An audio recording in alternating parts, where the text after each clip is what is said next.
সব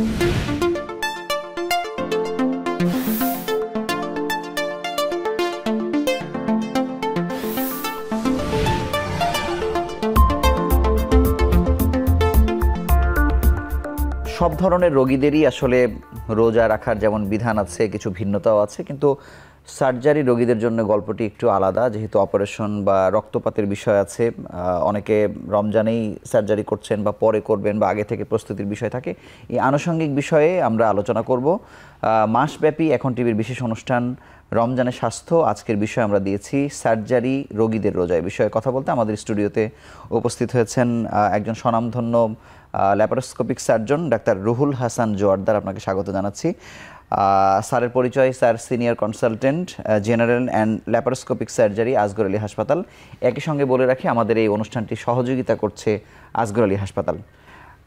স্যার, আমরা শুরুতেই জানতে চাই যে সার্জারি আসলে যাদের প্রয়োজন, একেবারে কাছাকাছি সময় রমজানের কাছাকাছি বা ইমার্জেন্সি সার্জারি করা লাগবে, এই সমস্ত ক্ষেত্রে একজন ব্যক্তি রোজা রাখতে পারবেন কিনা? সার্জারি আলাদাভাবে কোনো বাড়তি স্বাস্থ্য ঝুঁকি তৈরি করে না। সেই কারণে এমার্জেন্সি সার্জারিগুলো তো করতে হলে করতেই হবে, এবং রোজার বাধ্যবাধকতার বাইরেও তাদের জন্যে ধর্মে যে সমস্ত বিধিবিধান আছে যে তারা রোজা না রেখেও পারেন। কিন্তু ইন জেনারেল সার্জারি রোগীগণ রোজা রাখতে তেমন কোনো সমস্যা আসলে হয় না। সাধারণত 1-1.5 মাস পর থেকেই তারা মোটামুটি সুস্থ হয়ে ওঠেন। যেই ধকলগুলি সার্জারির কারণে হয় সেগুলা কেটে যায়। সুতরাং 1 থেকে দেড় মাস পর তারা রোজা রাখতে আসলে পারবেন। কিন্তু স্যার, রোজার মধ্যেও তো আপনারা সার্জারি করেন, মানে সেক্ষেত্রে কি আপনারা একটু পিছাইয়ে দেন নাকি, মানে কি সিদ্ধান্ত নেন? আচ্ছা, আমরা সার্জারিকে যদি এইভাবে ভাগ করি, একটা এমার্জেন্সি সার্জারি আর একটা রুটিন সার্জারি। এমার্জেন্সি মানে এটা তো করতেই হবে। ধরেন অ্যাপেন্ডিসাইটিসের অপারেশনটা করতে হবে, বা কোলেসিস্টাইটিস মানে অ্যাপেন্ডিক্সের ব্যথা হচ্ছে, পেটে ব্যথা হচ্ছে, অপারেশন ইমিডিয়েটলি করতে হবে। তো সেই ক্ষেত্রে তো ধর্মীয় বিধান অনুযায়ী তার ওই এক্সেমশনগুলো আছে। কিন্তু শিডিউল অপারেশনগুলা ওটা হয়তো আমরা যদি পিছিয়ে দিতে পারি রোজার পরে করতে, তাইলে সেই সময়গুলোতে করা, মানে ওই শিডিউল সার্জারিগুলো রোজার পরে করা যেতে পারে। সার্জারি রোগীদের ক্ষেত্রে এটি পানি শূন্যতার বিষয় যে কোনো সময় আসলে লক্ষ্য করা যায়। রমজানের ক্ষেত্রে আসলে এটি প্রতিরোধে কি করণীয়? রমজানের সময় পানি শূন্যতা শুধু সার্জারি রোগীর জন্য নয়, সবার জন্যই পানি শূন্যতার সম্ভাবনাটা থেকে যায়। যেহেতু দিনের বেলায় তার পানি খাওয়া হচ্ছে না এবং রাতের বেলায় তার পানি খেতে হবে, সুতরাং পানি শূন্যতার ব্যাপারটা মাথায় রেখেই রোজার একটা প্ল্যানিং করতে হবে।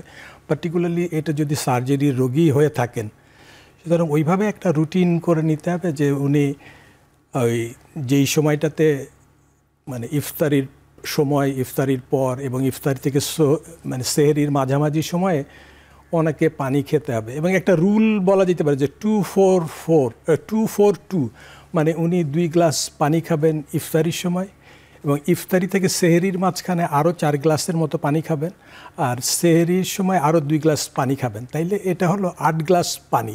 তো 8 গ্লাস পানি মানে 1.5-2 লিটারের মতো পানি। আর সেই সাথে ফলমূল, শাকসবজি, এবং ফলের মধ্যে প্রচুর পানি থাকে, এবং পানি মানে ডিহাইড্রেশন প্রিভেন্ট করার জন্যে ফল খাওয়াটা আসলে খুবই গুরুত্বপূর্ণ। মানে এটি অনেক ক্ষেত্রে পানি থেকে গুরুত্বপূর্ণ ভূমিকা পালন করে অ্যাবজর্ব করার ক্ষেত্রে। রাইট। কিন্তু স্যার, এই যে 8 গ্লাস পানির কথা বললেন আপনি, রমজানের সার্জারি রোগী ছাড়াও যে কোনো রোগীদের ক্ষেত্রে আপনি দেখবেন যে পানি খাওয়ার একটি প্রবণতা ওই সময়গুলোতে বেশি থাকে। বিশেষ করে সাহারিতে আমরা দেখি যে প্রচুর পানি খাওয়ার একটা অভ্যাস আমাদের ভিতরে, আমরা মনে করি সারাদিন এটা ইনটেক করে রাখা যাবে।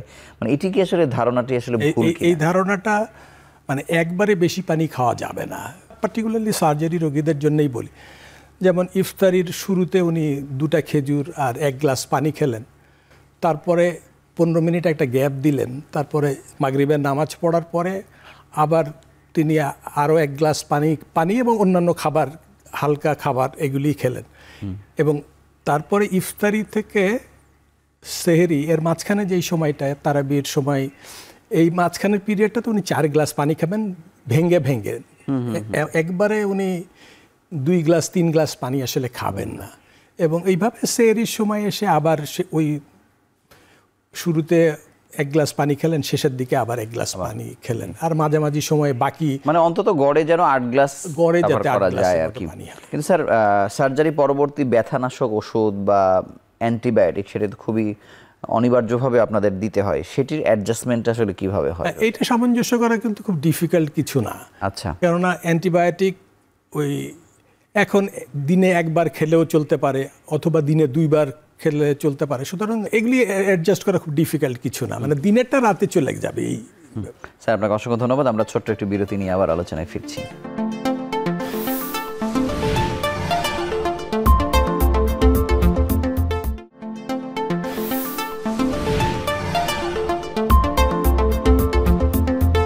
স্যার, সার্জারি পরবর্তী আসলে রোগীদের কি ধরনের কমপ্লিকেশন সাধারণত হয়?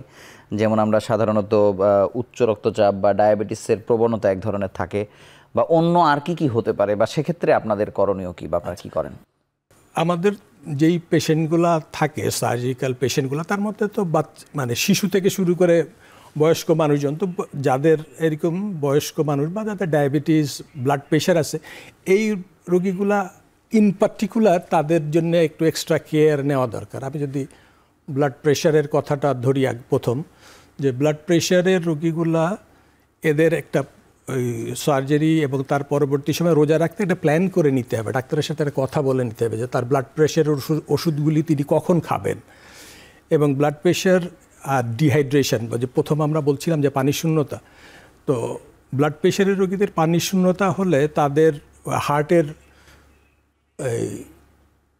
বিটগুলা, অ্যারিথমিয়া, এগুলা হওয়ার একটা সম্ভাবনা থাকে। সুতরাং ওই ডিহাইড্রেশনটাকে একটু মাথার ভিতরে রাখতে হবে।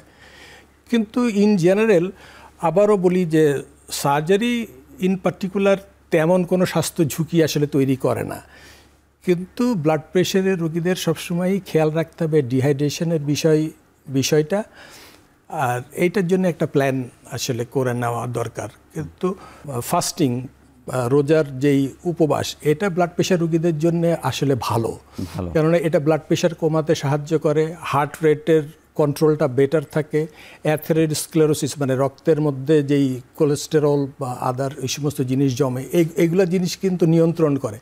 সার্জারি রোগীদের যেমন ভারী কাজের ব্যাপারে অনেক সময় আপনারা নিরুৎসাহিত করেন, তো রোজার মাসে তাদের দৈনন্দিন কাজ বা বিশ্রাম এটিরও কোনো ভাগ আছে কিনা, বা কখন কিভাবে করবে বা ভারসাম্য প্রতিষ্ঠা করবে কিভাবে?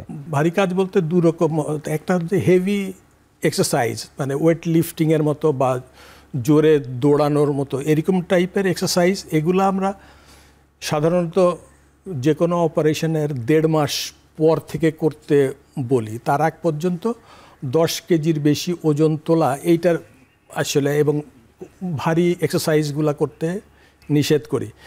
কিন্তু সার্জারির পরবর্তী সময় কিছু এক্সারসাইজ আসলে করা উচিত, যাতে তার সার্জারি একটা hyper metabolic state, hyper metabolic বলতে বোঝাবে যে শরীরের ভাঙনের অংশটা বেশি থাকে, হাইপার মেটাবলিক স্টেট।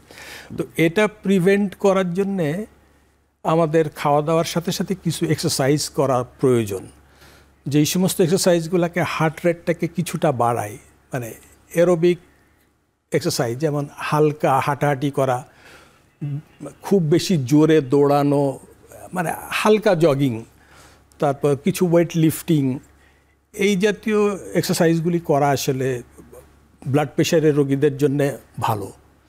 আর ডায়াবেটিসের কথা যদি বলেন, ডায়াবেটিস ইন পার্টিকুলার, মানে ডায়াবেটিস সম্পর্কে আসলে রোগীকে জানতে হবে আসলে যে তার হাইপোগ্লাইসিমিয়া হচ্ছে কিনা। এটা একটা বড় ধরনের সমস্যা করতে পারে, হাইপোগ্লাইসিমিয়া, ব্লাড সুগার অনেকটা কমে গেলে পরে, এবং রোজার সময় এটা হওয়ার সম্ভাবনা তো আজ থাকেই। দ্বিতীয়ত থাকে হাইপারগ্লাইসিমিয়া, মানে ব্লাড সুগার অনেকটাই বেড়ে যাওয়া, কেননা রোজার সময় তো বেশ খাওয়া দাওয়ার মধ্যে মিষ্টি জাতীয় জিনিসের পরিমাণ বেশি থাকে, সুতরাং হাইপারগ্লাইসিমিয়া, এবং এগুলোর সিমটমগুলোও একটু বুঝতে হবে। আর সেই সাথে ডিহাইড্রেশন তো আছেই, আর ডায়াবেটিসের ইনফেকশন হওয়ার চান্সেস, উন্ড হিল করার টাইম একটু বেশি লাগতে পারে। তো এই জিনিসগুলো একটু মাথার মধ্যে রেখে ডাক্তারের সাথে একটু পরামর্শ করে নেওয়া ভালো। তাইলে কিন্তু স্যার, যে বিষয়টি হয় যে খাবার নিয়েই তো আমরা সব থেকে বেশি কথা বলি রোজার সময়ে, অন্যান্য রোগীদের এই যে ভাজা পোড়া খাওয়া বা এই যে প্রবণতা বাংলাদেশের ঐতিহ্য অনুযায়ী, সার্জারি রোগীদের ক্ষেত্রে কোনো বিধিনিষেধ বা আসলে একই বিষয় কিনা? সার্জারি রোগীর একই বিষয়, মানে এই যে হাইপার মেটাবলিক স্টেটটা বললাম, এবং মডার্ন সার্জারিতে সবসময় আসলে এই জিনিসটা খুবই খেয়াল রাখা হয় যে রোগীরা খুব দ্রুত তার কার্যক্ষম এবং নিজের স্বাভাবিক জীবনযাপনে অভ্যস্ত হয়ে পড়ুক। তো সেই হিসেবে মানে খাবার দাবারের এক্সট্রা কোনো অ্যাডভাইসের দরকার নাই, কিন্তু খেয়াল রাখতে হবে যে আমাদের যেই রিচুয়াল খাওয়া দাওয়ার, যেমন পেঁয়াজু, বেগুনি এবং তেলে ভাজা জিনিসপত্র, এই জিনিসগুলি খাওয়ার, সেই সাথে শরবত, ডেজার্ট, এগুলো একটু অ্যাভয়েড করে চলতে পারলেই ভালো। কিন্তু স্যার মানে সার্জারির বিষয় ঘুরে ফিরে যেটি আসছে যে সার্জারি করবার প্রবণতা কত বেশি কমে যায়, মানে আপনাদের হাসপাতালের রেশিও কি বলে রোজায়? পার্সেন্ট ওয়াইজ আসলে বলা মুশকিল, কিন্তু এমার্জেন্সি সার্জারিগুলা তো চলতেই থাকে, ওইটার সংখ্যা কমে না। ক্যান্সার সার্জারিগুলাও ওগুলিও করা লাগে, কিন্তু রুটিন সার্জারি যেমন একটা ল্যাপারোস্কোপিক গলব্লাডার সার্জারি, ওটা হয়তো ডিলে করা যাইতে পারে মাসখানিক। তো ওই অপারেশনগুলো আসলে কিছুটা কমে। মানে লাইফ সেভিং সার্জারি আসলে বন্ধ করার তো কোনো উপায় নেই, কোনো উপায় নেই। স্যার আপনাকে অসংখ্য ধন্যবাদ। আমরা আরও একটি ছোট্ট বিরতি নিয়ে আবার আলোচনায় ফিরছি।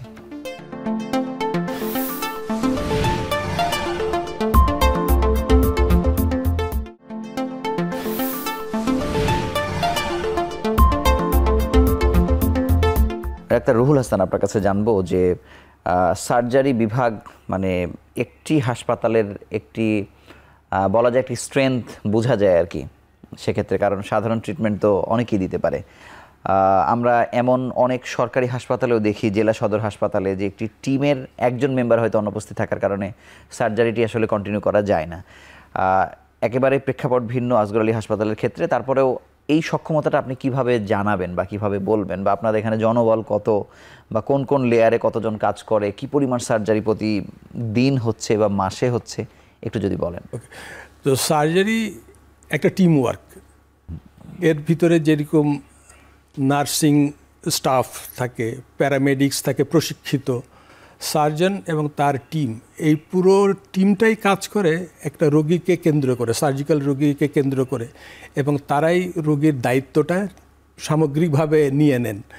সুতরাং এই হাসপাতালগুলো, আমি যদি একটা স্ট্যান্ডার্ড হসপিটাল বলি, আমি আসগর আলী স্পেসিফিক্যালি বলছি না, মানে স্ট্যান্ডার্ড একটা হসপিটালে থাকতে হইলে এই টিমগুলি পরিপূর্ণভাবে বুঝতে হবে যে একটা রুগী তার কী কী প্রয়োজন, এবং তার সার্জারি করার আগেই চিন্তা করে নিতে হবে যে তাকে আমরা কিভাবে অ্যাপ্রোচ করব, তার জন্য কি কি জিনিস প্রয়োজন হতে পারে। যেমন তার রক্ত দরকার হতে পারে, তার পোস্ট অপারেটিভ কেয়ার একটু লম্বা সময় লাগতে পারে, তার ব্যথা কমানোর জন্যে শুধুমাত্র ইনজেক্টেবল বা মুখে খাওয়ার ওষুধপত্র দিয়েই হয়তো তার ব্যথাটা নাও কমানো যেতে পারে।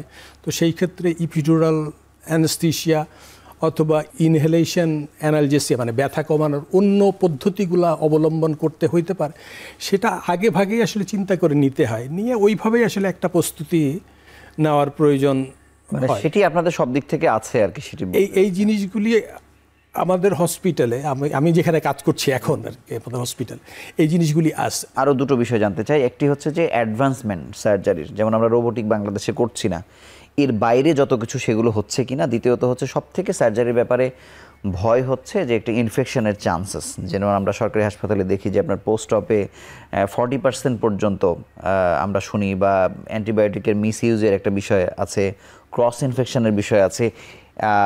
আমরা যেমন অর্থোপেডিক সার্জনের কাছেও, আসগর আলী হাসপাতালের কাছে, তিনি খুব গর্ব করে বলছিলেন যে একটি রোগী ও মৃত্যুর ঘটনা ঘটেনি অন্তত ইনফেকশনের ক্ষেত্রে। মানে সার্জারির ক্ষেত্রে কি হয়, এটিও তো একই বিষয় আসলে। একই বিষয়, মানে এটাকে আমরা কিভাবে হিসাব করবো আসলে, মানে স্ট্যান্ডার্ডটা কি?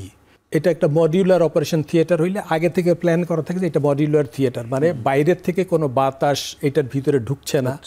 হেপা ফিল্টার, ওই হাই এফিসিয়েন্সি ফিল্টার থাকে, এয়ারটা যেটা ঢুকবে সেটাও একটা আসলে, মানে সেগুলো আপনাদের আছে সেই জিনিস। আমি স্যার জানতে চাই যে আপনারা কি একটা ইভ্যালুয়েট করেন কিনা যে আসলে আমার এই রোগীদের ক্ষেত্রে কত পার্সেন্ট ইনফেকশন হলো বা না হলো, এটির একটা চেক আপ থাকে কিনা?